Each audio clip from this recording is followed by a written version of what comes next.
Hey, it's Lenny Schmidt with Quarantine Comedy. How are you? We're not live tonight. We're live on YouTube Monday, Wednesday, and Friday. What I wanted to do tonight was answer a question. A lot of people asked me yesterday, for example, was Larry Reeves episode number 78. And people say to me all the time, you started releasing on YouTube at 62. So what happened to the first 61 episodes? That's an easy answer.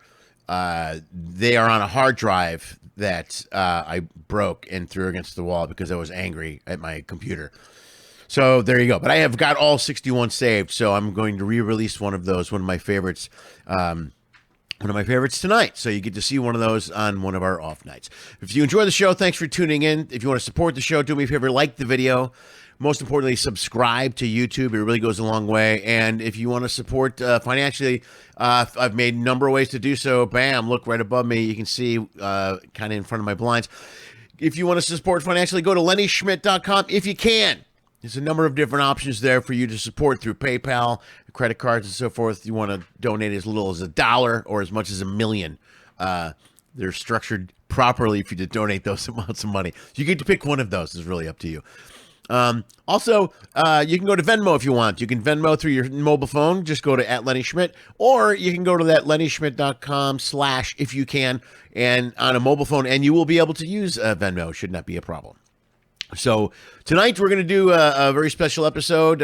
We talked to a lot of different entertainers. It's all entertainers mainly who are not entertaining or working or traveling the road or ships anymore. And I really like to talk to comics. And quite often I will get to talk to comics about specifics, techniques, and different thought process when you go on stage. And this is one of those episodes. This is Billy D. Washington, episode 50. We discuss stand-up, a couple of things. One is, do you need or are you required or do you feel required to use your platform to make a social stand or a social statement? But we talked about technique and material. So do me a favor, sit back and enjoy Billy D. Washington from June of 2020.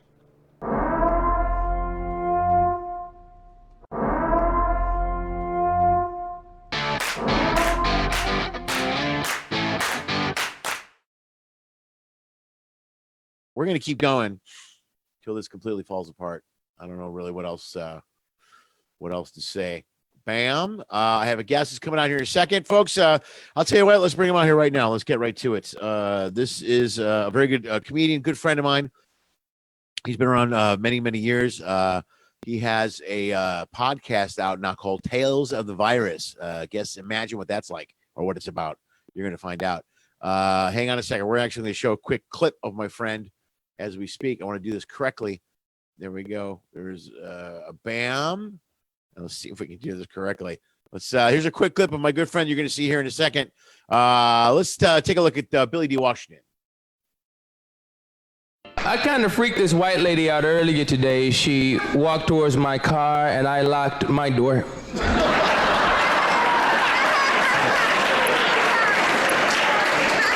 You laugh, but she broke in and took my stuff anyway. The police caught her, they had her in a lineup, but I couldn't identify her because, you know, they all. To watch more, go to ComedyCentral.com.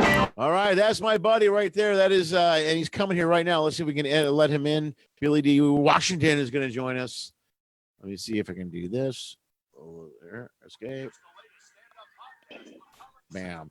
There we go. Yo. What the hell? Hold on. No, stop. Stop. Stop. It's chaos everywhere. I think we're good. Okay, folks, I think he's here. Billy D. Washington. Let's see if we can hear him, see if there's good tech. Let's find out. How are you, Billy?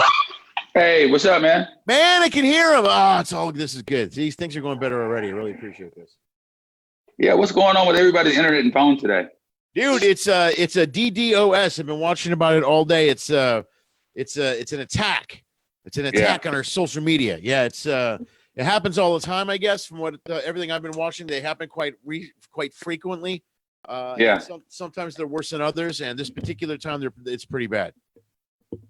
Okay. I thought it was because of the 5G signal that some people thought was causing the coronavirus. So the phone companies just got together and thought, let's go ahead and flip the breaker, give it a shot, and see what the numbers do. Yeah, agreed. There we go. Now we're going to see more videos of people driving around at towers going, I fucking told you, showing the meters and shit. Yeah. See, yeah, man. It's the end of the world. What's up, brother? How are you? Hey, man, hanging in. Good day today, up and down, good days, bad days, and different days, but today is a good one. Good. That's right. I had a good day. I stayed in this chair all day long. I haven't gone anywhere. Yeah, I had to go to the doctor today. I mean, not had to, but you know how, like when we get busy, you can't really schedule an appointment because they can't see you when you're available.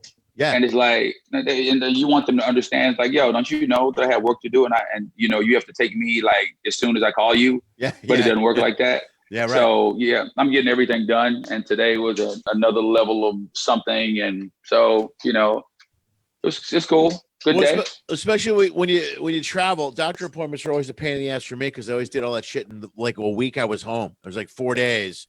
Yeah. I got 4 days. I'm going to go to the doctor. I'm going to go to the dentist. I'm doing it all, getting it all done. Yeah, and you can't schedule any follow-ups either because you put them on the calendar and you look at your calendar and it's vacant. But you know how we are. I don't care what's going on, dude. If somebody hits me up with a place that I want to work with money that I want to do it for, I don't care what's going on. I'm there. Yeah, dude, I'm dying to fill my calendar. I hear you, brother. You know what I mean? It's got to be. Yeah. Are you doing any show? Now you're in Houston, correct? That's where you're at. I am. Are you any live shows down there yet? I did a live show. Well, actually 3 live shows in Dallas this weekend at a club called Hyenas Comedy Club. Have you ever worked there? No, I've heard of it though. I've heard of it. How'd it go? Oh man, it went really well. I mean, you know how it is, dude. I mean, I guess you don't know how it is because you haven't been to the live shows, but there's always this trepidation. You go in, you want to be safe, but you still want to have a good time. But it was crazy because it's like, there were some people with masks, some people without masks. But if you think the Zoom comedy shows are weird, try performing in front of, 75, 80 people, with masks on. Yeah, and right. You can hear laughter, but you can't see it. You don't know. It's just like, they're like, oh. So yeah, you don't know. You can't get a good visual arts for what's going on. You see somebody. Exactly. So it was kind of weird. But fortunately, we had 3 shows. My first show was just like this test show, testing out this new material, this new culture material, this new coronavirus material. The first show Saturday night was the least populated. I guess we had 80 on Thursday. I'm sorry, we had 80 Friday night, 20 first show Saturday. But we had we were at capacity. They couldn't do but 50% of 300, and we had right at 150 people. And it was crazy. It just, oh my God, it was therapeutic. Yeah, good. They were excited. They were into the show. They were excited. They were into the show. And the thing is, nobody, no wait staff was asking you when you were going to get off stage because nobody had anything to do after it was over. Right, exactly. Nowhere to go. Right, exactly. Bro, that's it. It's like, what we doing? Hey, you may as well, if you want to leave, you can, but I'm going as long as I can. I'm going to try to remember as much stuff as I can. Yeah. Plus, those waitresses are trying to make some money too, man. They're like, screw it, man. I'm going to get, I'm good. I'll stay for another hour. Why not? Yeah, man, absolutely. So, but all in all, it was fun. I wore my mask to the venue. I got there, when the middle guy was on stage. I'd walk straight back to the green room. I'd walk out to the audience when I was about to go up, take my mask off, take my mic, exchanged the mic, brought my own mic, did my show, went back, no shaking hands, no merch, just, trying to stay as safe as I can. But, I just appreciate people, who will come out and risk catching this thing just to laugh. And even though I had some really tough themes that night, some really tough stuff I talked about, I still made sure that I appreciated them for coming out, even if, some of the stuff that was kind of hard to digest for a comedy club audience. Yeah. Dude, that's well, people are dying to get out for one, dude. You know what I mean? We've been stuck in these houses for a while. They just here in LA now restaurants are open, so we can go out to eat. I wanted to eat the last 2 nights. Yeah. Yeah, and it's social. It's weird, it's like you can't sit at the bar, it's social distancing and all that stuff. Right. But it's also weird because they tell you they go, you got to wear your mask to come in. They're like, okay, and then you wear the mask, and they go, okay, now you can take your mask off. And you're like, okay. So it's safer here than it was 3 feet over there. I don't understand. Right. Fredo's going to bring the virus in, and now it's not here. I don't. And now it's not here anymore for some reason. Yeah. Everyone's trying to figure out what the hell's going on right now. You know what I mean? But isn't there stuff that's going on now because of necessity that should have been going on all along, like that? Absolutely. That curbside pickup. Yeah, bro, that curbside pickup is so clutch. Yeah. I mean, it's different than, to go, because to go, you have to go in, you have to get dressed.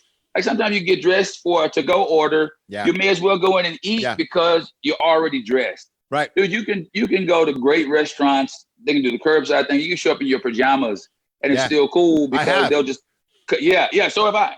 And you just show up and pick the stuff. That shit, hopefully that'll stick around. Yeah, I don't know. I hope so. I don't know, man. We'll find out because I like. Plus you don't have to park. You know what I mean? That's the thing. Is you got to find parking if you go to pick up. If you live in a city like LA or something, or Houston, I'm sure same thing. If you go somewhere to pick up food, you're like, you got to park. You got to wear pants. That's ridiculous. Nobody wants to wear pants anymore. Right. Stopped wearing pants weeks ago. There's no reason to be wearing them now. Yeah, that's why we're at the close angle, huh? Well, the other, it's dude always. And once after the second Zoom show, I was like, oh, dude, I don't have to do nothing. I don't have to wear pants. I can do, I don't have to shower. Really, I can pull myself out of bed, show up. This is great. When the show's over, I'm done. All I do is take down the thing, and that's it. And dude, I wanted to tell you something, man. I saw your last interview with Dwayne. Yeah. And bro, this is true, and I want you to tell him I said this. Okay. I saw his Comedy Central half hour years ago, right? Yeah. Had no idea who that dude was. From that moment until just earlier today, didn't know who he was. And I'd always try to describe him to people. Yeah. And, people wouldn't know. And just like you said on you guys' broadcast or on your taping, that he's not, big in social media and whatever. So it's not like people don't know him because, he's not good. He's just not that, that visible in terms of social media. But it was just so cool, man. I was like, this is the dude that I've been trying to tell people about all these years. Yeah. And here he is on the thing. Had no idea he was from Chicago. Didn't know where he's from or anything. But I just remember seeing that special and thinking, because it was around the time when like urban comedy was coming to the forefront. Right. So it was rare to see like a mainstream dude do a special. So when I watched it, being a mainstream black dude, it was just refreshing for me for him to have some of these mainstream themes and be able to, like display them through these urban experiences. It was just fun to watch, man. And I was a fan of that special, and I just never knew who he was until today. So tell him I said it. Dude, I'm glad you said that. Dwayne is one of my favorite guys, and he's one of the best guys to come out of Chicago. Yeah. And that story I told him, I don't know if you saw the story I told about trying to track him down on the phone. Like there used to be a day where he had to call his sister and she had to find him. And he had literally, I'm not kidding, he'd wait 20 minutes on the phone for him to show up. And he'd be like, what's up? And he was one of those guys that are hard to get ahead of, but he's a genius. He's a great comic. He's always been, his voice has been really powerful for years, but he just kind of disappears and falls off the radar constantly. You know what I mean? Even when he's in town, you don't know where he's at. You're like, when I'm in town in Chicago and I go home, he shows up every once when I'll play the club, so I'll see him. But his stand-up is just, he's off the hook. He's just a great guy. Yeah. Great writer. It's just that I was just shocked. When I saw him, I was shocked I didn't know him before. And then afterwards, he just disappeared, and I never knew who he was until today. Well, he's written for a lot of guys too. He did a lot of work with Ali Leroy who's also out of Chicago. It's a showrunner, the Chris Tucker show. Everybody hates Chris. Yeah. Okay. Owen Smith, and I think he worked on W. Kamau Bell's show, the CNN show. He's been working on that as well. Okay, cool, man. Yeah. I'll tell him. He's a great cat. I hope. I'm glad you said that. Thank you. Because not enough people know who Dwayne Kennedy is, I don't think. You know what I mean? One of those guys where he's just every time I see him, like, fuck, man. Man. I'm gonna I'm gonna try to add him on something and say something or something. But I want to be his friend. I want to be his literal friend, not just his virtual friend. You could be his virtual friend, but it's still he's on Facebook. You know what this? He still has on Instagram and shit. So he's getting better about that stuff. What's crazy is like you and I have been crossing paths for years, and Yeah. we are still virtual friends. We are still for sure. I think we sat down and had one conversation in the mess last year, or the year before, and I think you were on your way off the ship, and I was on my way on the ship, or something like that. Yeah. Right. Yeah, man. Yeah. But it's like you're one of those guys where when my friends like go to clubs or on cruises, I had my friend Ashley was on a cruise, and she hit me up and she was like, "Yeah, I'm at the Punchliner. Somebody's here. Lenny Schmidt is here." I'm like, I remember who you were with. I was like, I don't, you can go see the other dude, if you want to, but you got to catch Lenny shows. And if you get a chance, catch all of his shows and whatever. So, I've always known you to be a strong act and a good dude, man. So, Thanks, one man. of these days we'll get to work together. Yeah, hopefully. Hopefully. Well, we'll see if we get back out there. We'll see. Yeah. Who knows what the hell's going to happen. Dude, so I got, what do you want to, what's with the podcast? You just started doing that with the virus. Is that correct? Or what's the deal? Man. Is that Tales from the Virus? Tales from the Virus, dude. It's, necessity is the mother of invention. So I'm sitting around. I'm not really into the interview shows. Like, you do it well. A lot of my other friends do it well, but it's just not something that I gravitated to, but I wanted to do something. Right. And I have all this stuff around my house. I got my piano and I got my programs and stuff. And so I know how to put things together because I do short films as well. I know I couldn't do a short film because, I'm the only cast member. So right. I just wanted to do this story, man. Somebody had done this MP3 thing on Spotify and it was a song. So I go, well, I'll just tell a story, a 3-minute story, and just as a one-off, post it, see what people think about it, added some artwork to it and whatever. So it was starting off, it was going to be this 10-part anthology series, whereas it was going to be like 10 separate stories. They were going to be independent of themselves, but they'd all be these sort of, these Black suspense tales about African Americans and how they're handling the virus with some supernatural thing to it or some like hard twist at the end.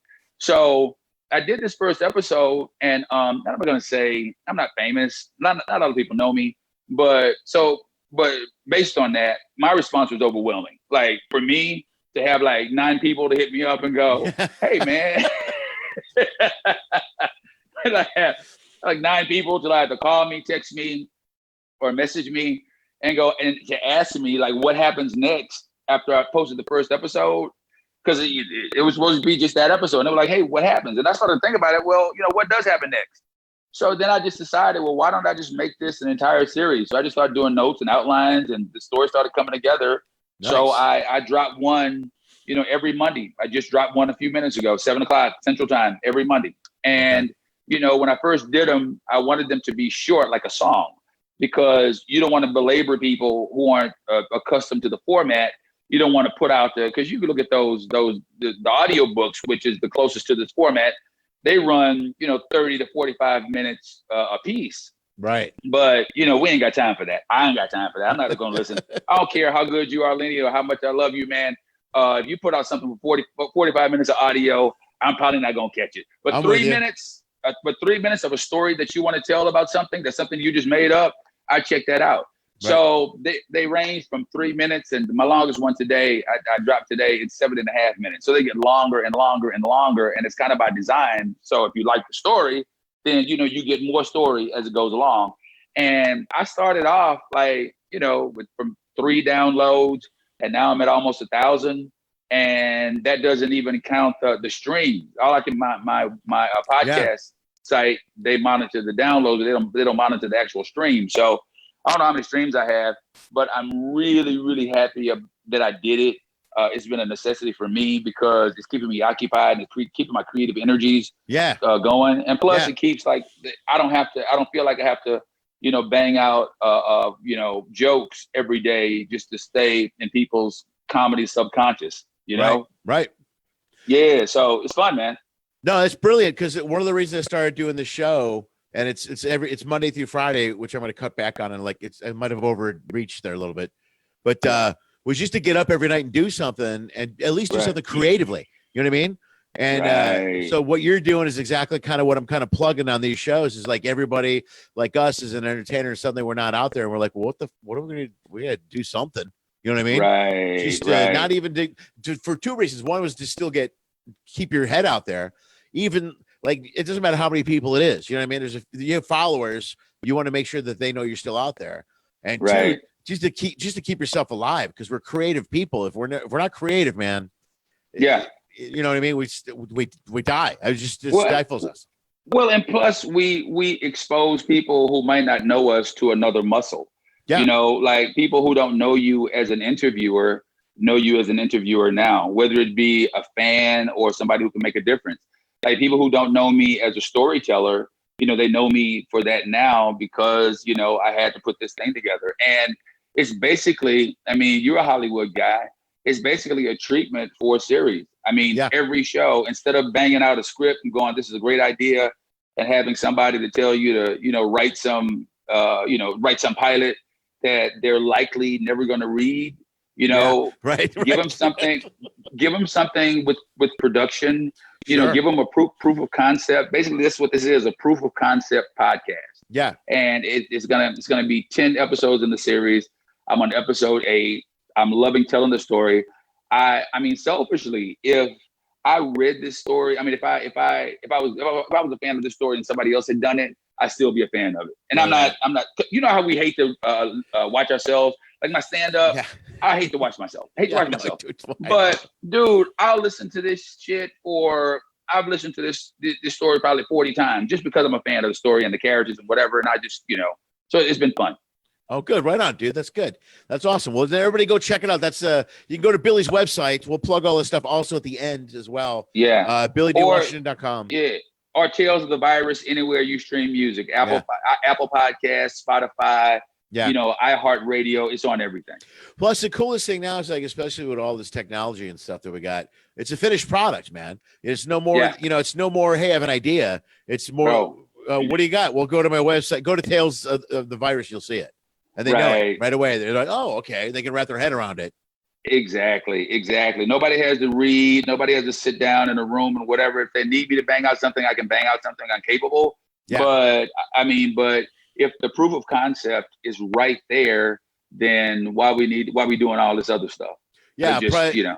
Yeah, then and the even bigger reason that step in that direction, once you have a finished product, you also have more ownership. You know what I mean? Because then once people start getting involved, they're like, well, if I'm going to help you out, I'm going to need blah blah blah, and you're like, fuck you. Oh my God, isn't that the truth, man? That's right. Hold on. I'm going to turn on the light. Hold on 1 second. Yeah, go ahead.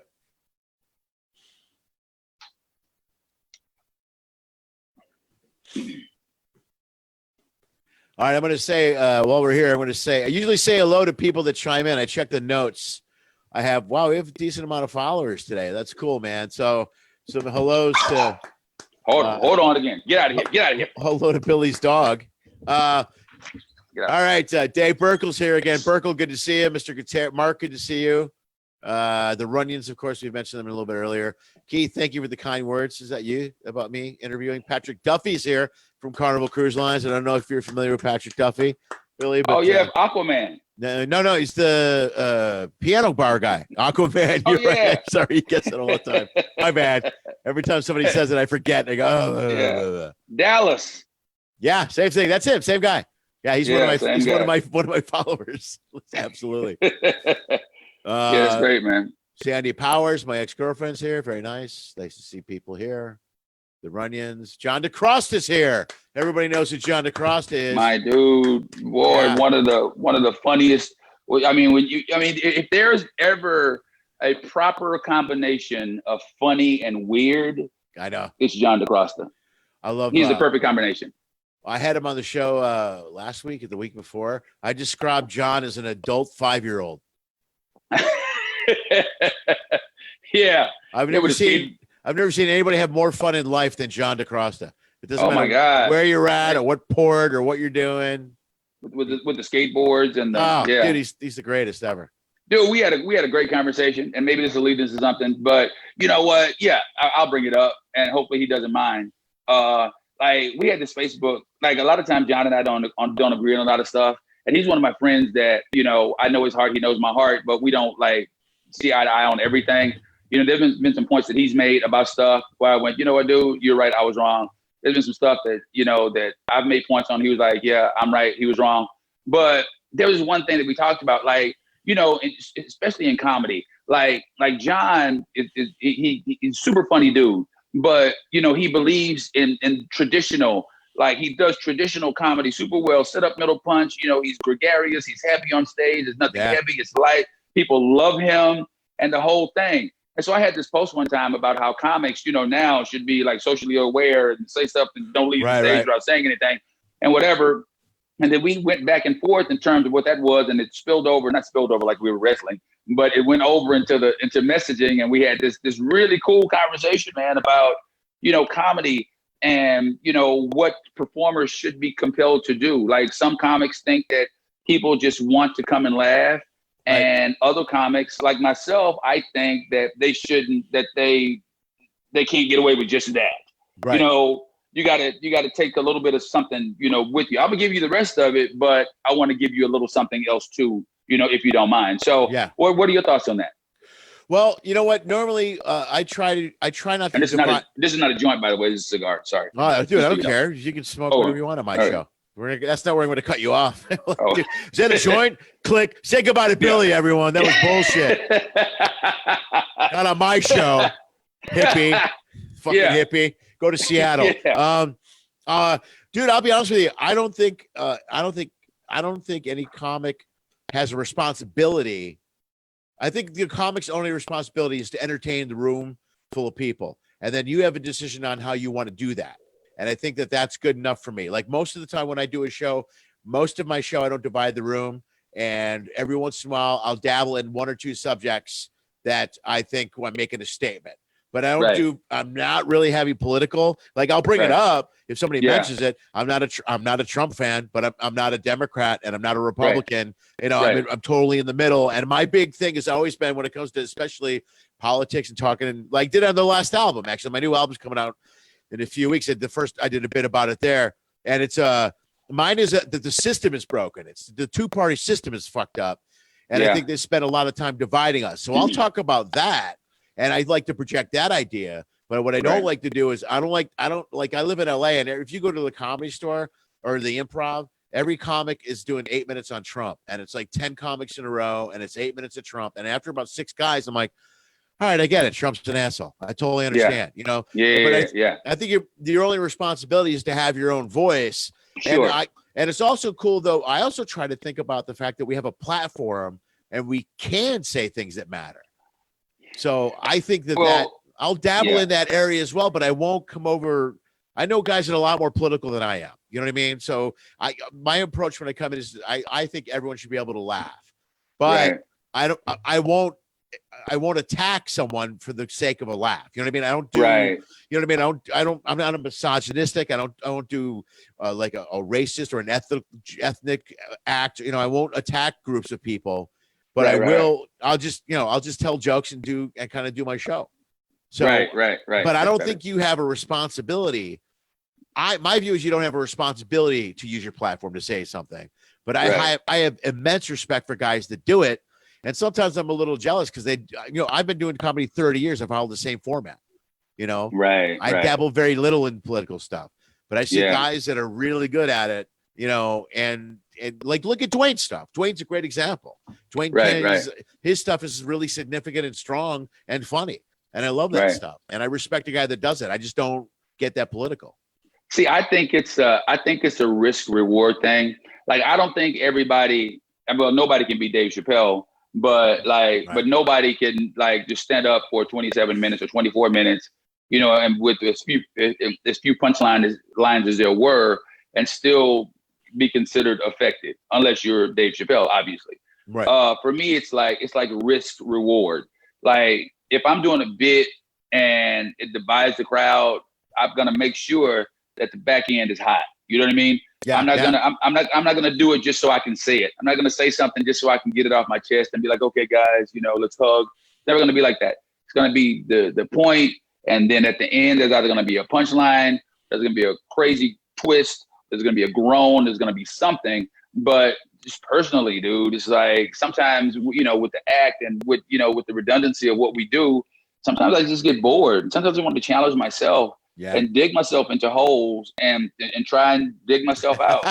You know what I mean? And with as many reps as we get, on cruise lines and whatever, it's easy to do. Like, bro, it's like once you've done freaking 45 shows in 22 days, then you wanna do something different. Right. And so that's what was weird, man. And that's sort of where my social voice came from. When I was doing a lot of comedy clubs and stuff, I was just doing the same 45-minute set that was making the money, getting the check.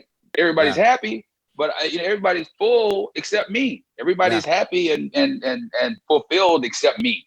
And once I tried to find that balance in it, I think it made me a better comedian, and certainly I think it made me a more well-rounded person.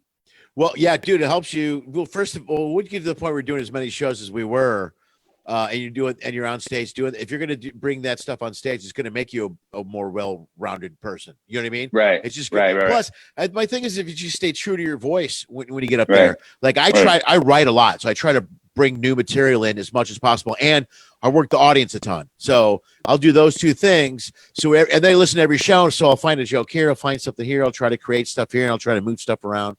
You know what I mean? But I kind of follow, like, every show. I always say that every show is alive. Every show is like a living, breathing thing. And I kind of follow a format with every show, especially in Carnival and in my headline sets. It's like, basically, it's just open strong, close strong. And in the middle, I talk about whatever I want to talk about. And that's, dabble in that. Like, I talk about, the politics, but I do a lot of talk about social media and how we spend too much time and we don't connect as people. And, I try to more human interaction stuff as opposed to picking a side left or right, to point that out. However, I'll make that point, but then I'll wrap it up and close strong, But I think that if you're not feeding your creative voice and mind on stage, I can't do that. Like, I can't just spew.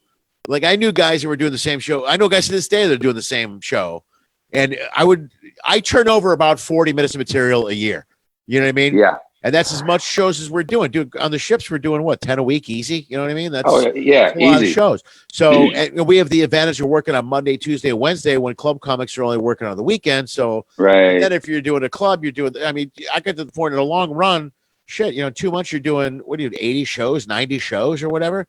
If I'm spewing this, if I'm repeating the same show, I'm going crazy. I would lose my mind.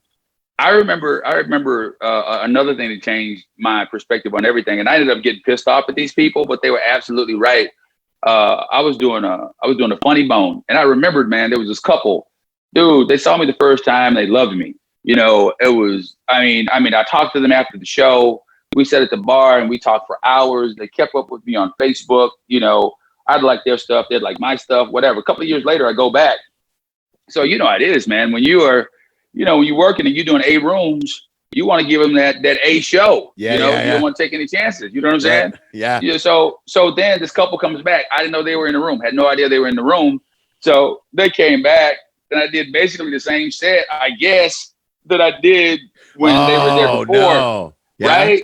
So then afterwards, they were like, "Hey, man, we're still a fan and everything, but you need to write some more material." Immediately. No. That's immediately. Dude, I got pissed. I got so fucking pissed off. Like, you don't know what this is. I'm trying to work. I'm trying to give it down. We understand what it is. You want to do your best thing. But eventually, just like with the cross, I hit him back, and I was like, you know what, you have a point. You're right. And like, since that time, I don't know, it's been maybe, in the 2000, even before 2010. But ever since that interaction, dude, I don't care. I'm not afraid of silence on stage. I don't care. I'm not afraid of jokes not doing well on stage. I'll still try it. And plus, riffing, like, I would always be afraid to riff. I was always good at it, but I always be afraid of it because I had stuff to do at the end. Like, I play piano. I always want to have enough room. I would want to say everything I wanted to say. Yeah, right. But then I'd want to save enough room for me to play my original songs at the end. I don't do parodies. I do original stuff on the piano. So there was always the time concern, but I was like, I'm just going to deconstruct this whole thing, do what I feel. And since then, man, it's like, dude, I feel like an open micer almost. I feel like a long-winded open micer when I go up. Who knows what he's doing? Yeah. You feel energized though, right? Oh yeah, man. Yeah. Because when you hear about guys getting burned out and then you go watch their acts and it hadn't changed, then you know why they're burned out. Because they've been doing, but you can't blame them because you talk to guys all the time who don't want to switch up their stuff because, like, where we work, It's about ratings and it's about staying on top of it. Yeah. So you always want to do your best stuff. Well, it gets a lot harder on those ships, especially too, because they do that rating thing. So, I mean, if you're depending on the work, you know, for those of you guys who are watching, you know, they rate all the comics on a scale of, well, fuck, I don't know. They changed it recently, but it's supposed to be, it was 1 to 3, but it was 1 to 5. And you're in a tier. They book you based off that tier. So every time you go in, that's why I always say you can't really have a bad show on a cruise line. You know, you can't definitely have 2 bad shows in a week. That'll kill you. Right. You know what I mean? Right. So, right. And it affects your pay. Yeah. It affects everything. How much drop you work, how many gigs you get, you know what I mean? And suddenly now you're not working as much. Now you're not getting on stage as much. Now you're not writing as much. Now it's affecting the whole thing. It's a chain reaction thing. But I still think that there's a point where, and this is a total trust thing. I don't know if I got to a point where it's 2 things. It's trust and it's not giving a shit. It's really kind of 2. You know, so true. If you don't get to a point, I mean, on one level, you got to kill the crowd. You got to do well. You got to do good. But the only way to make that happen is to really not give a shit if they like it. You know what I mean? That's the only way you're going to be able to explore. Or you have to be so far up in the ratings until you can afford to mail some in. To take like 5 or 6 shots, Yeah, and then the ones that you go, well, I'm just going to go up there and just do anything. Those are the ones where the diamonds come from. Yeah. You know? Yeah, right. Yeah, right. No, that's because once you have that comfortability on stage and you can talk about anything you want, any creative level, but especially for us, because that's why I say every show is a living, breathing thing. It's happening right there, man. So if you're riffing and you're doing material, you have no idea. I come up with so much stuff on stage. That's why I tape every show, and that's when you feel the best. That's when I feel the best. You know, you come up with like 2 or 3 lines or a bit, and you go, "Holy shit, that went perfect." You're alive. Yeah, man. Yeah. But that's the only way you find it is by trusting yourself and not really giving a shit about kill. I mean, I could go up there every night for 30 minutes and kill, but you know, at some point you're like, all right, I don't want to do this bit anymore. You know, it's like I always equate it to like the Stones doing Satisfaction. You're like, right. I do Satisfaction. Let's go. You know what I mean? Yeah. Exactly. But it's like but it's great when you know. The thing is when you get away from that kill material and you don't need like really good bits anymore and you replace them with other bits, they're like in an ankle holster. So like when you really need them, when there's that one crowd that met before the show and went, no, we ain't gonna get this guy anything, you can pull it out and go, okay. Yeah, really? I got it. Yeah. Pull out of your back pocket. You don't like that? What now? Yeah, what now? Fine. Here's something. Now what you got to say about fucking middle school? Bam! Yeah, exactly. Yeah, man. It's oh my god. I love the job on every level, man. You know, I was falling out of love with it, but then when everything switched for me, bro, I am back. I'm like a kid in the candy store. Because otherwise, if we're just up regurgitating the same stuff, man, we are no different than the gift shop guys. No. You're just we're the guy we're the guy at the port selling sunglasses and fucking shoes and that's whatever, it, man. You know what I mean? I will never be that dude. No, and the whole thing is about these show also is only good if you're having fun on stage. I think. I mean, I've seen. I know I've had sets where I've been miserable, and afterwards I look at it and go, "Oh, that was pretty good." But it's still, if the performance is so much better if you're in the moment. It's just so much better. Right. Yeah. Exactly. And you're not going to find that freedom unless you trust yourself enough to go up on stage and do it. So, yeah, man. And then you create fans too, because it's like the more subjects I breach, like the more people gravitate to it. Like, I try and stay away from general stuff and try and attach myself to niche stuff just because, you don't know who in the room who's weird like you are. I'll do a joke that has, because I'll do a joke that has no punchline at the end just to appeal to the people who don't like punchlines. You know what I mean? It's like, like a lot of millennials, like a lot of millennials don't get, like they can smell sit up middle punch. They grown. Can smell it. You know? They get that all. Oh God. Okay. Yeah. Look at you with your structure. Yeah, exactly. Yeah, but if it looks like it's coming off the top, and you can start a joke at the punchline, do the beginning in the middle, and end on the middle, and like, okay. Yeah.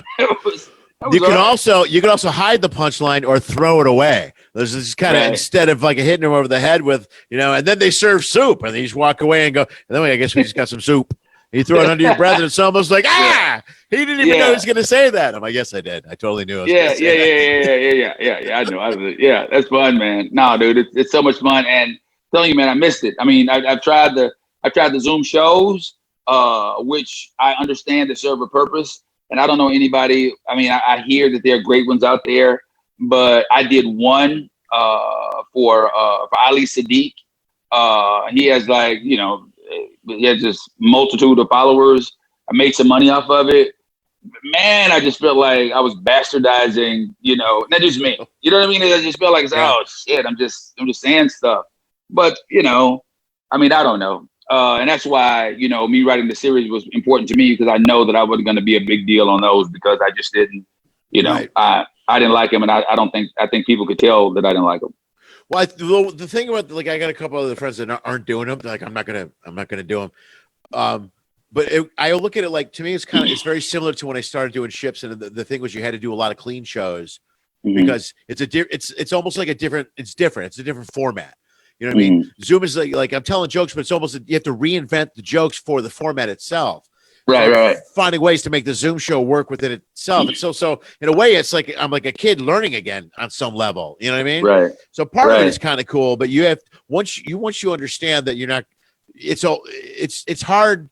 I was watching some footage of my stuff the other day, and I was listening to an old clip, and I could hear people laughing. And I was just like, fuck, I really miss that. I miss hearing, I miss being in a room with people where the timing is crisp, because with the Zoom show, everything is off about a second and a half. Your joke. And you know what? I was going to say, what you're going to realize when you go back, and something that I realized on Saturday night, I had these hecklers, and they weren't like overt hecklers. They were like these nuanced hecklers, the ones that kind of the ones that really get on your nerves, like, because they aren't doing enough to get kicked out. Because if you get kicked out, then you kind of look like a bitch. You're the asshole. Yeah, right. Yeah. But man, I had a few of those this past Saturday night, and I guarantee you, Lenny, they felt like family. It was I was like, these are the relatives that I don't like. Yeah. But I'm glad they're around. They serve a purpose, and I'm not advocating heckling comics at comedy shows at all. Yeah, right. What I'm saying is that, they were a significant piece of my puzzle, just in terms of coming back and knowing what that feels like, just to body up, with the audience, Yeah. That's got to be like, you almost go into muscle memory when they say something. You're just like, yeah. And then I was like feigning anger. I was acting like pretending to be mad at him. Yeah, sure. I wasn't mad at him at all. Yeah, right. I wasn't mad at him at all. Like, this is family. I know how to do this. This is perfect. Yeah, man. Just play the frustration. In terms of muscle memory, when I got back, dude, when you go back, I'm doing my open mics are starting to open around Houston. And I'm going to do open mics just like I did that show. Yeah. In with the mask, out with the mask, bring my own mic and whatever. But I'm getting back on stage on these open mics, man. There's no way in the world I can do that body of material and just thinking that I can go back and it's going to be fresh. I don't even care if I write it down. Now, I have to get up and actually perform it, because there was stuff that I would go in. I mean, some of my favorite bits, I was blowing. It was cool because I deconstructed them. I'd start and I'd forget something, and I have to work my way back into it. But still, it's like, it's not scary. It's kind of exciting, but it's not like, for the amount of work that we have to do on ships. Right. It doesn't bode well for a great, Well, you're going to have to, you got to get, it's like you deconstruct the bit while you're up there. So it's almost like rediscovering it for the first time. So I know, like, I did a couple of these Zoom shows. I did a bit 2 weeks ago. I closed with, on one of my shows, I do this bit, a gorilla bit, where I've been doing it for a while. So, and every once in a while, people are like, hey, do the gorilla bit. And I'm like, nah, I'm not going to do that in the Zoom show. It just, I don't want to do it in the Zoom show. So one night I go, you know what? I'm going to do it in the Zoom show. It's on Facebook. I knew there were people there that wanted to see it. I go, for you guys, here's the gorilla bit. And I got like halfway through it, and I couldn't remember it, dude. I forgot like a line. I forgot a setup. The littlest little beat threw me off, and I couldn't. So it was so bad. I looked at the Zoom members. I go, how does that bit go? So the Zoom people finished the bit for me. Like, wow. You know what I mean? Yeah, where I'm like, oh yeah, that's right. This is what happened. Blah blah blah blah blah. Yeah, but I couldn't. So much of it I can't remember. And I found myself I did a Zoom show again Saturday. I sat here and listened to 2 shows back to back. I had to go back and listen to a couple of bits I've been doing pretty regularly, where I'm like, oh shit, it's that one line. And it's like, all it takes is one line or word to throw me off and forget the next 4. And I'm like, it throws your rhythm off. And I'm like, oh shit, I don't know what to do. Especially and for my style, because I'm not a storyteller. I'm not a one-liner person either. But I mean, my bits are sort of in the middle. I think that if you're a storyteller, that it's going to be a little bit easier to readjust because it's the story. Sure. And you can forget certain components of the story, and the story is still the story. Yeah. But, if the bit is a 5-minute bit and you forget, a 90-second chunk of it, it's still a 3.5-minute bit. Yeah, right. But if you know what I mean? But if you're doing a 2-minute bit and you forget, 30 seconds of it or whatever, then chances are, because if you chop the bit all the way down just to the meat, so it's a straight lean, and you forget some of that lean, then you get to the end, you're like, oh my God. I even did the worst thing is I did a callback. You already know the end of this. I did a callback to a joke that I hadn't set up prior to. Yeah, that's the best ever. Yeah. I did the callback. I just went into it like, wow, and nobody responded. I was like, what? This normally kills. But then I remembered, oh shit, I didn't do it the first time. So yeah. Dude, that happened to me once. I was taping my first CD years ago at a club called KJ Riddles. You ever play that one on the south side of Chicago?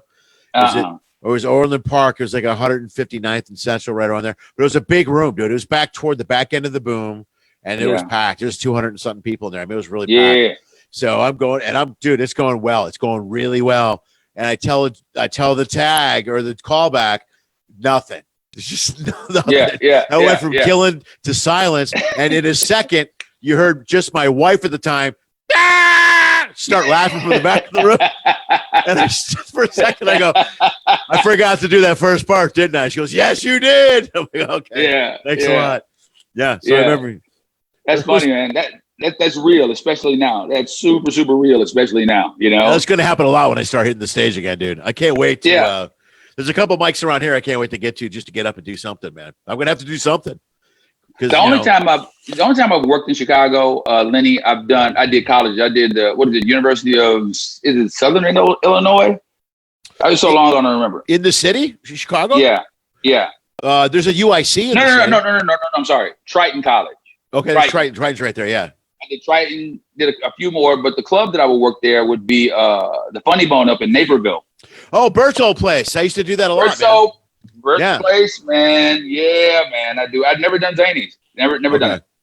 The booker, I emailed him and stuff, sent him my package, whatever. He was so nice. He was like, listen, he was honest. He's like, man, we got a lot of guys here. It was specific to me. It wasn't copy paste. Yeah. He's like, hey, man, you're a funny dude. But we have a lot of killer dudes here. Yeah. And if you want to come through and showcase and whatever and do a spot, maybe we can hook something up, but I just don't have anything paid right now. I could totally respect that. Yeah. Hit me back. This is the way it is. Sorry, but we got our guys, and we're doing. At the time, he told me that he was doing like his local guys, and he was doing draws. Yeah. And being from a city that doesn't really get that concept, I didn't like it. Yeah, but I had to appreciate it. Yeah, I got to be honest with you, Bert. It's another Bert over there at Zany's. That books it. He's been great to me. He's been really good to me. So I work a lot because I'm from there. But I know a lot of guys have trouble getting with them. I have the similar story with Dave Stroop, the Funny Bones over, and he was like, dude, I can't work you, and explained to me why. I was like, that makes total sense. I get it. That's cool. Thank you for telling me, by the way. So I'm not calling you every week or sending you mails. Let's just, let's be on the same page. But it was the same thing. Stroop is, you're right. He's great at it. Stroop is like, he's literally like he could be like a bad news broker. Like if he wanted to start a business where some guy just goes around delivering bad news, that dude can make millions. Because really? I have never the Chicago guy and Dave Stroop are guys who can tell. He will call you up and go and explain the whole thing. Yeah, and dude, and midway through the conversation, you're saying to yourself, "Man, you don't have to do all this." Right. But but he's that guy, and that's why I guess people still respect him so much. Yeah, well, that's why they're still around after 30 plus years, 40 plus years of booking. You know what I mean? Yeah, the successful guys don't mess around, so they deal with us professionally, and then they give the same thing in return. You know what I mean? Yeah, huge. Yeah. Well, clubs will be back soon, but I don't think comedy festivals will be back anytime soon. That's good. That'll save me my $60 buy-in fee for a festival. Thanks. Oh, really? What do you get out of those festivals? I mean, what do you get out of them? Now, I have only done I did Burbank last year, which was fun. So what I got, what you get out of festival, honestly, every time is the hang. That's it. It's a week. It's a week or a few days of hanging. Usually with you get a handful of friends that you know. Burbank was a blast. It was me and Kenny Rogerson and Flip Schultz hung out for like 3 nights. Okay, Yeah, cool. we had a blast. And then I did the one at Asheville Festival. I did that one years ago. A lot of good dudes, a lot of good guys in Asheville. Great comics guys. in Asheville. Yeah, great guys, really, great really nice comics, great show, and it's well run. Yeah. It was cool to be involved. But I didn't, career wise, I booked a one nighter out of the Asheville gig. That's it. Yeah, and, out of Burbank, I got more. I live here, so Barb saw me at Burbank, and the one thing I got out of that was she's like, don't email if you want spots, just call me. And I'm like, oh, okay, good. So I consider that a victory because then I'm home. Yeah. And anytime I call, they put me up. So. Yeah, that's cool. I mean, the last major one I did was Moon Tower. The one it has a lot of industry. It's in Austin. Had a lot of industry and stuff, and it was cool. Got hooked up with I don't know if you remember the 24/7 comedy guys. They don't do it anymore. Got hooked up with them, but then I did another one just because I got the Festival Jones in my bones, and I did it, and I'm sitting there going, why the hell am I here? Like I don't, why am I here? Because it's not like it used to be back in the day, man. You ever do Just for Laughs? No, I'm 0 for like 18 of trying to get into that festival. I just never was able to get over that hump. I got close when Jody was there. In fact, Jody turned me down one year and called me and said, I just want you to know you didn't get it. And she was like, wow, that was nice. You didn't have to do that. And that's when they started doing the Masters show. Like I was up for the Masters show like 2 or 3 years in a row. Right. Robbie took over, and I was on the radar for a bit, but then when Robbie, I'm out of the radar now. So I tell you how old I am, man. I did the first ever New Faces show there. First ever. I have a flyer around here. But the other, what's his name? The other notable person. This is how old I am. The other notable person on the New Faces show was Dane Cook. Wow. All right. Yeah. So, but I did it one other time after that. It was cool, man. I got some stuff out of it and whatever, but it's just like, I don't know that like, gathering that many people is going to be prudent until, 2021, maybe. Yeah. Maybe, but even then it's going to be restricted. Yeah. Yeah. I don't know how they're going to change that. And Montreal was supposed to go through a lot of changes this year too, because Howie's involved with it now, right? Didn't he take over? Was it this year or the year before? No idea. I did my showcase night that I did it though. I'll remember the last show I made it. I did a couple showcases for him, but I did a place that, Enz Mitchell. I did his place over in Pico here in LA. I've known him for years, but I did his, and it was me, Ken Jung, Cat Williams, and Craig Robinson. That went out. And they all got the festival, and I did. So that's how that worked out. But I don't know what they're going to do as far as bringing any of those back. Plus, if you do these festivals now, dude, every time we go to these things, I'm the oldest guy there. I'm way. Yeah. That's why I was so happy to see Rogerson. I was like, why are you here? You're older than me. He's like, yeah. Well, hey, man, my best story about not getting picked out of the dudes that were on the show. So I was up for a Comedy Central half hour, just like, I wanted it so bad. Up for it. I can't remember what the lady's name was, whoever she was. He went through my representation, whatever. Dude, so one year, I got a verbal yes. She told my manager, she's like, okay, yes. When we tape, Billy's going to tape this year. Dude, I was so freaking happy. Yeah. But then she calls him back. She's like, well, we're still going to do some more premium blends. And we just want to know if Billy wants to do a premium blend too. I didn't want to do it. Right. I didn't want to do it. I was like, nah, I already got this other shit. So I don't want to take a chance on messing that up. Yeah, let's do my solo thing, man. Right? Doing the premium blend when I this half hour pays a whole bunch more money, gets a lot more exposure and whatever. Sure. But my manager talked me into it. It's like, no, dude, it's like, you want to be in bed with Comedy Central. And at the time, it was great advice. Like, you want to be in bed with them, if they ask you to do something, you go ahead and do it and whatever. Because if you don't do it and something happens and then you don't get the half hour, then you'll think it's because you didn't do the thing. So they put me on the show. I was closing. On the show was Mike Birbiglia, Tig Notaro. Yeah. And the late, great Brody Stevens. Yeah. Dude, yeah.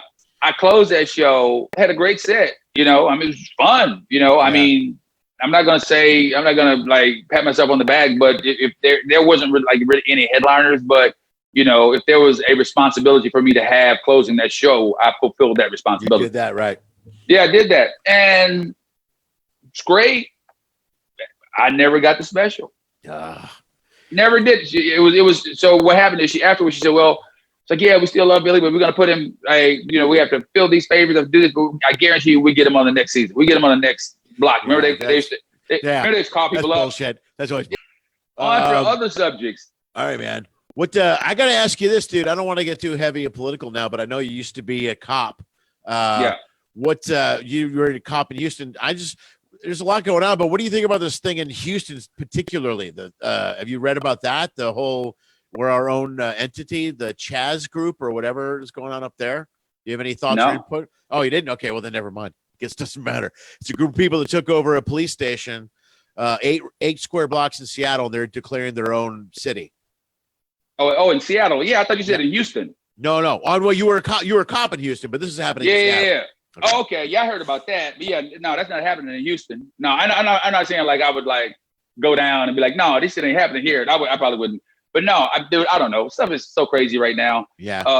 The thing that frustrates me the most, and like you said earlier, I was a cop. I worked in law enforcement for 10 years. I was a cop for 6 years. Investigator for 4 years. Is when people automatically anoint cops heroes just because they applied for a job. Right, yeah. Like heroism is deed based. Right, otherwise, right. And you know what I mean. Like you have to do something to be a hero. Like if you're out, writing tickets and stuff, and like, oh my God, you risk your life. Well, it's like when it comes to heroism, you have to consider the risk. You have to consider where the odds are. Right. Like if you have a gun and somebody else doesn't have a gun and you go into the situation, the odds are in your favor. Sure. So if you can neutralize that situation, that doesn't make you a hero. That just makes you a dude that's doing your job. Because, if somebody's risking it, anybody that risks their life every day in that fashion, is a hero, then those skydiving instructors are heroes. You know what I mean? Because they're risking their life every day with a dude strapped to their back, man. These cops ain't got nobody strapped to their backs. You know what I'm saying? Yeah, right. So right. I just, and there are a lot of cops that go in with this hero complex. First of all, they have a hero complex, but they have fear. Like I grew up in the inner city. I grew up in the neighborhood. So I grew up fighting, dude. So I grew up like knowing, what to do with my hands. But a lot of guys that go through these academies, they take, these defense tactic training deals. And basically that's what they are. They are defense tactics. They aren't attack. They just learn you how to do a few things and to subdue people. And that's all they know. They don't know anything about ass kicking. They don't know anything about that. But so when you couple that with the fact that they have a hero complex, and that's when stuff gets weird, man, because that makes their egos really fragile. And I think that's what happened in Atlanta. I think that's what happened, in Minneapolis. So, I mean, my views go very, very deep when it comes to it. And, and I'm putting some of the stuff out on stage, and I'm saying some stuff on stage now that I've never said before, just because it's time to say it, man, because I was there, I saw it. I know how these guys think, and it's not even a plug. But if you listen to episode 7 of Tales of the Virus, I'm telling the story of 2 separate cops I know, but I'm creating it and I produced it in a story about one cop that's in my story. Okay. And there's an anger. I mean, it's my favorite episode because it's the most visceral I've been in in terms of my performance of it. Dude, I didn't even do a second take. I have some flub ups and stuff, and I edit my own stuff and whatever, but I kept it as raw as it is because everything that happens in that episode is stuff that I've seen, and every emotion that I emote in that, I felt at that moment because I did it the night after I came back from protesting in Houston. So, and it's a cop story. It's episode 7. So you get a chance. That's the one from last week that came out last week. You did 8 today, That's the one from last week. It's called Bunny. Okay, cool. Oh, yeah, right. Okay, all right, cool. Yeah. All right. Yeah. All right. Yeah. All right. Well, I'm going to jump online. I'm going to listen to all of them right when I get off here, man, if they're short. I didn't realize they were cool, short. Man. They're short, dude. All of them are short. They're all short. Yeah, I like short. I'm like you, dude. I do I'll do this. Like we're over an hour now. That's pretty good. I usually don't go this long. My brother does a podcast. He talks for like 3 hours. Like I don't listen to anybody for 3 hours. You know what I mean? No. I don't care who you are. No, dude. I got people. But my favorite podcast. The only people I can listen to like extended amount of time. It's my favorite podcast. They don't do it anymore. I don't know if you know Two Dope Queens. Have you heard of Two Dope Queens? Oh man, they're these two girls, man. It's like, Phoebe Robinson, and I can't remember the other girl's name, but dude, they just crack me up, man. They were because they remind me of overhearing my daughter's conversation. Oh, right. And it's just stupid funny. But before you go, man, I just want to give you credit for something that I wanted to bring up. Like if we did this, you were doing with real credits, and you go up with real credits, and I think that's because I've talked to a comedy club host about it, and you kind of downplay all the stuff you've done. Yeah. Because one of my biggest frustrations, like in stand up, is when people misrepresent themselves in their. You know what I mean? In their intro. I got a couple of friends who are like, "Hey, I was on Friends." They're like, "Were you really?" Well, my hand was on Friends. I was an extra drinking a cup of coffee. I never. But you know what? Yeah. But dude, I'd take that. If their hand was on Friends, I would rather your hand be on Friends. You say you're on Friends, than to go up and say you want to HBO on Comedy Central, and you never were. Yeah, you never were. Right. That is my pet peeve. Like when people come up and go, "Hey, Billy, you're on Showtime." Like, nah, dude, I've never been on Showtime. Don't say I've been on Showtime. And then people say to you, "Well, the audience doesn't care." I care. Yeah, I care. I hate it when people like bastardize credits, man. And again, people will say like, "Nobody cares if you were on this back in that year." Dude, I care. It's almost like if somebody went to Vanderbilt, and then you go on stage, you go, "Hey, this is comic, with the Vanderbilt University." After the show, this other guy, somebody's gonna go, "Hey man, well, what year did you graduate?" I mean, what? And then if they find out you didn't go, then how would you feel? Yeah, it's a lie, man. You're lying. It's just a play. Really, it's what it is. I won't even plug like a pilot. I know the guys are like, "I just shot a pilot." I go, nobody gives a shit about a pilot. Nobody bringing up the pilot that no one's ever going to see. Or like every once in a while, these guys will bring you up and they'll give you a bullshit. They always screw up my shows. Like they'll do. I did Close to Home or something, or I was on Bones, and they'll go, "Oh, he was on he was on CSI." That's it. I did NCIS, but I didn't do CSI. So you go, "He's on CSI Las Vegas." And people go, "When were you on that show?" I go, "I was never on that show." I was on NCIS, but I was never on the other show that he mentioned. Yeah, I hate when guys bullshit their credits. That drives me crazy. Yeah. No, I just want comedy club goes Andy. What ship was it on? Oh shit, I don't remember. But Andy, he's from England. He's a huge fan of yours, and we sat back and talked about that. I know Andy, dude. I love that cat. Yeah, right. Yeah, Andy's great. He was like, "Yeah, man. We started talking about credits and stuff." And he was like, "Yeah, man. Lenny's been on a lot of stuff, and I know he's been on a lot of stuff, but he downplays it, and the stuff that he says he's on. He's been on." And we got into this whole big conversation about that particular thing and how dudes go, "Hey, he's been on HBO and Comedy Central," and I'm that dude that would call him out. "Hey man, what were you?" Dude, you ever done it in front of the crowd? That's the best ever. "Hey, when did that HBO thing air?" "Oh, it's yeah. Exactly. And then, but they'll tell you, "Oh yeah, but the audience doesn't care." Bro, if they don't care, then why are you doing it? Yeah, don't do that. I trust you. Be who you are or take down your sign. That's my dad's old phrase. Take down your sign? That's the best ever. I love that. Be who you are or take down your sign. Dude, that's pretty right to the point. Yeah. That's his shit. Yeah, it's my dad, man. I love it. Yeah, man. All right, man. I'm gonna get out of here, dude. But you got that. All right, bro. You get that thing to do. Dude, thank you for being here. I'm gonna show. Of course. I got one clip here from your YouTube. I'm gonna play at the end of this, which is you on the Ferguson show. Is that cool? Do you mind if I play that one? Oh yeah. That's cool. All right, I'm playing that one. Okay. Yeah. That's also, cool. now let's first of all, the album, brother. What album you got right now? The Washington Post. Is that yours? The Washington Post. Yes. Okay. Yeah. I'm happy about it. And you were right. It's doing well. Is that the gorilla? Did you do the 800-pound gorilla? 800-pound gorilla. True to form. They did what they said. I mean, great. And my second check just came right at a time where I was stressing. Not that I needed the money right then, but I was like, okay, I know I can make it to this point, but how am I gonna get to this point? And when that check came through, so it made me a lot more comfortable within us being off. Yeah, those guys have saved my ass, man. They're the ones doing the second album. This is my second album I'm doing with them now. That's coming out next month. So Oh, good, man. Yeah. So Secret Daddy is my new one. It'll be out, but they're all over it. They sent me emails today about press and promo, and you That's can't great, go. man. Yeah, you can't go any. I knew right away when I went to your website and I clicked on the link. I go, I remember this interface. Yeah. I knew exactly the format. I go, good for him. You went with 800-pound gorilla. Well, good, dude. I hope it continues to do good success for you. So check out Billy's album. You can go to his website, get all that information. Check out Tales from the Virus, the podcast, and go see Billy whenever you get a chance. Billy, thanks for being here, man. I really appreciate it. Thanks for taking your time. Appreciate you, Lenny. Hopefully we'll see you soon, man. Yeah, I hope I'm working with you soon. That'd be great. That's what's up, man. All right, be safe. Okay, bro. All right. Bye.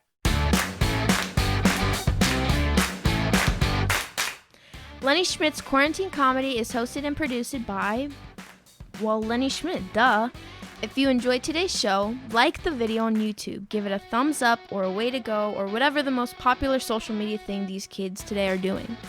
It goes a long way and it really helps us out. Check the description below for info on all today's guests, as well as the host. If you're a fan, you can follow them, like them, or even support them. Go to their site or page and hit their Venmo, PayPal, buy a shirt, an album, a download. Anything you will spend will literally help save the arts. Quarantine Comedy airs on Facebook Live every Monday, Wednesday, and Friday at 6 p.m. Pacific Time. Each show is recorded, then uploaded to YouTube and released as a podcast the very next day. Also at 6 p.m. Pacific Time. Everything's 6 p.m. We keep it simple. That's all we can handle. Thank you for listening to my dad's show, and as always, dream of Pinky.